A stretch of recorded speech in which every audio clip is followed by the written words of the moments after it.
বহুত গৌৰৱ অনুভৱ কৰিছোঁ কাৰণ দুৰণ কাপ আমি কিতাপত পঢ়িবলৈ পাইছিলোঁ আজি আমি বিটিআৰত দুবাৰকৈ পাতিবলৈ গৈ আছোঁ 2023 বৰ্ষত আমি 132 সংখ্যক দুৰণ কাপ আমি পাতিলোঁ আৰু সেইটো ছাকচেছফুল দেখাৰ কাৰণে ভালকৈ পাতিব সক্ষম হোৱাৰ কাৰণে ইণ্ডিয়ান আৰ্মিয়ে আকৌ এইবাৰ 133তম দুৰণ কাপ টুৰ্ণামেণ্টখন আকৌ আমাক পাতিবলৈ দিছে আমি ইয়াৰ কাৰণে সম্পূৰ্ণ সাজু কৰিছোঁ আৰু আজিৰ পৰা আমি 5খন ডিষ্ট্ৰিক্টত আমি ট্ৰফি টুৰ কৰিম আজি ওদালগুৰিত প্ৰথম হিচাপে আমি আনিছোঁ অহাকালি তামোলপুৰ তাৰপিছত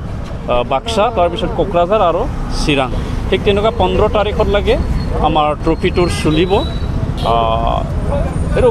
খুব মানে আনন্দৰ কথা আৰু গৌৰৱৰ কথা আমি ট্ৰফি টুৰটো এইটো কাৰণে লৈছোঁ যাতে আমাৰ অঞ্চলৰ খেলাৰীসকল বিটিআৰৰ খেলাৰীসকল যাতে প্ৰেৰণা পায় ইয়াত বহুত বিদেশৰ